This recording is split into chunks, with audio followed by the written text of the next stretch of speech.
As someone who is excited about innovations and new products and services that are available for me to make my life easier, I really get tied up with all of the newest, greatest gadgets and apps that are out there. And honestly, they end up wasting more of my time than if I did it the old school way.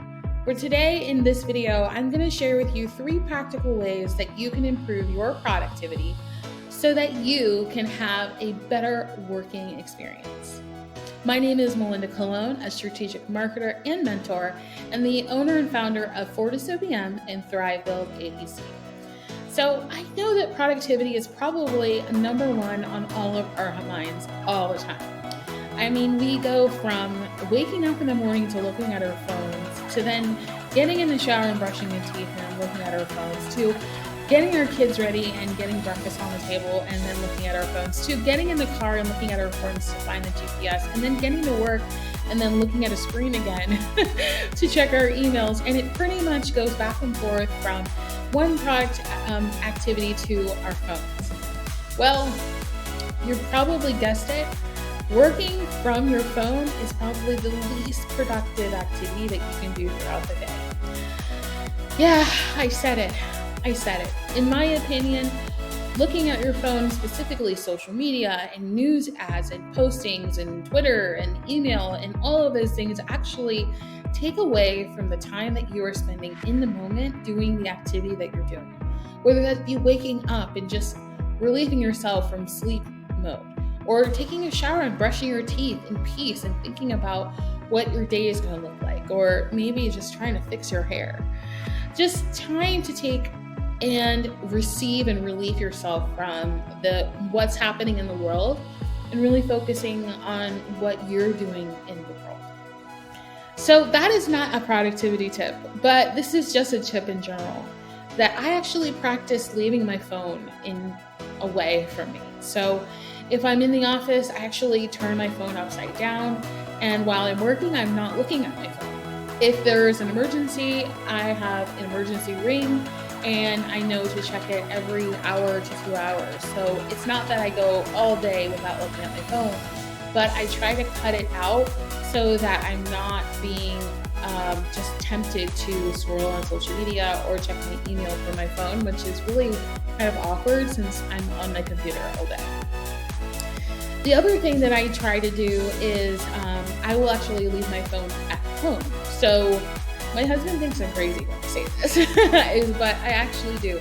I will go to the grocery store, or I'll just head out to take my dogs for a walk, and I'll leave my phone at home. And it feels a little risky, but it's actually helping me detach myself from a thing and really helping me to enjoy the environment that I'm in the moment while I'm not focused on my cell phone. I do this quite often. I do this while I'm cooking or cleaning or just spending quality time with my family. I will just put my phone down when I'm driving for sure. I will try to kind of distance myself from my phone as much as I possibly can. If that means if I'm going across the house and I leave my phone at my desk, I don't need to take it with me to go across the room or go across the house for 30 minutes or an hour at a time. I know where it is, and I know how to get to it when I'm done with whatever I'm doing. So talking about cell phones, we're going to transition to other productivity hacks. And I'm going to tell you about the power of 3. Now, I figured this out a couple of years ago, and I have been practicing it on and off for a while until earlier last year. I realized, you know what, I really need to lean into this because it really does work, and I need to stop making excuses that I don't have time or I just have too much on my plate. And the power of 3 means that you just have the primary 3 things on your plate to do every day. You make space for 5, but you do 3 things a day. And so the first 3 things you do are the top priority things. You'll accomplish each task, each of the 3 individually to its completion. And if you're someone like me that needs to kind of juggle just so for sanity's sake, then having 3 is just enough for you. So making it so that your calendar is blocked for specific work time, or if you are just saying, okay, I'm going to work on this for an hour and then switch to number 2 for an hour, switch to number 3 for an hour until the day is over. However you like to work, you go ahead and do that, but just stay focused on 3 things a day. What this does is it naturally slows you down, helps you be really, really cognizant and focused on the activity. And guess what, guys? I'm not lying. You accomplish more. You naturally accomplish more. I don't know how, it's magic, but you accomplish more. And the reason why you accomplish more, I think, is because you're intentional about the time and you're just saying, I'm just going to do these 3. You know how it goes. You start working on something and then your email starts blaring, or social media starts going, or your water bottle is empty, and there's always going to be a distraction, and it just feels like the day just drained out. And where did it go? Well, with the power of 3, you're saying, I'm going to do these 3 things, and I'm going to make time for me to have lunch not at my desk today, and go to the water and go to the water fountain and get water every day and drink the amount of water that I need to. And also just kind of enjoy yourself, opposed to feeling locked down at your computer because the time is just flying by and you have no idea how to get everything accomplished. So the power of 3 has really helped me significantly, and I hope it does for you too. So how do you enforce the power of 3? Take out a piece of paper or a notebook. I'm telling you guys, this is old school. Take out a piece of paper or a notebook or a tablet or your Remarkable and just write down 1, 2, and 3. And every single day have 3 things on your list. Now, if there's something that rolls on to the next day, then of course that'll be number 1 of the 3. And you have space for just 2 more things until you are completed the other thing that you had from the previous day. Now, the 2 others, I said that there was 5 spaces, but the power of 3 is to accomplish all 3. And if you have time for the other 2, you accomplish 1 or 2 more. The other 2 are for emergencies.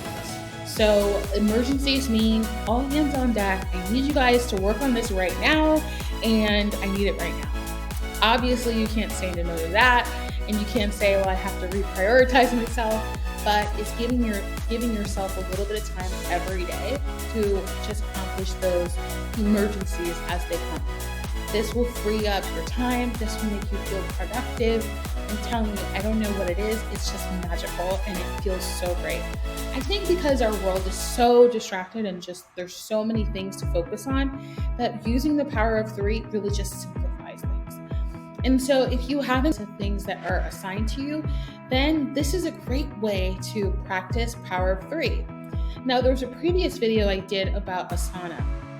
And Asana actually has, within the project management tool, you can actually add in a time tracker. And I like adding a time tracker even for my work as a business owner, but just so that I can see how long something takes me. So that in the future, when I ever do that activity again, I can estimate how long it took me so that I can manage my time accordingly. Opposed to thinking like, oh, this thing is going to take me 3 hours. I think it took me 3 hours last time. I looked at my timer, it took me 45 minutes, but it just felt like 3 hours because I didn't want to do it. Or something like it took me 3 hours. I think it took me 3 hours and it actually took me 8 hours. But you didn't realize it because there was just so much work to do with it. And when I look back at it, it's like, okay, this is a realistic understanding of where my time is going so that I can plan accordingly for the next day and the next week and the next month. So if you have a whole bunch of tasks that are being assigned to you or projects, you can now intentionally be like, okay, this is what I'm going to accomplish today, this is what I'm going to accomplish tomorrow, and so on and so forth. As using Asana as a project management tool to organize your calendar, organize the to-do list is a godsend. And honestly, it saves us tons of time, me and my team. So I wanted to share that with you, the power of 3. The next thing that I would suggest as a productivity hack and tip is closing your Outlook, closing your email while you're working. Yeah, I said it. So when you get to work and you check your email, it takes you about 30 minutes. Check your email and then create your power of 3 list for the day. Then you will respond to those emails and make sure that you're responding to everybody in that moment. Any new emails, they'll just have to wait because you're going to get busy and productive in that moment. Then once you accomplish what you've done, then you move on to the next thing and the next thing and the next thing. And you can keep coming back to your Outlook because those emails will be there, but this will help you stay focused on what you're doing. Another way to do it, if you're afraid to close your Outlook during the day, is just turn off your notifications and have it just pause for a few hours, and you can do this easily with an Outlook. The third tip that I'm going to share with you, a productivity hack, is to block out time on your calendar for the time you're going to work.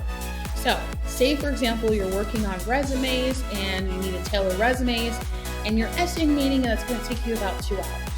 Well, instead of leaving that space on your calendar free as a bird, go ahead and block that time so that you know you're working on resumes, but the rest of your team and your organization know they can't schedule time for you during that time.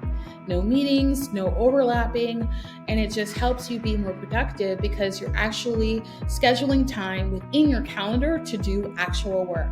That can be reading an RFP, completed a PMP, project management plan, tailoring resumes or project sheets, or doing a red team review.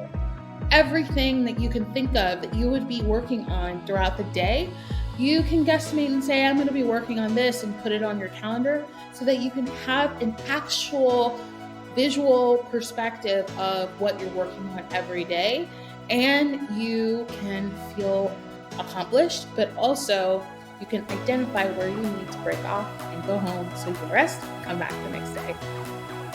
Okay, well, I hope that you really enjoyed these tips and I think they're really helpful for you. If you have any more tips that you'd like to share, go ahead, comment below. I'm sure that the rest of the viewers would love to learn about your productivity tips. And if anybody has any questions about the productivity tips that I shared today, comment below and I'll see you next time.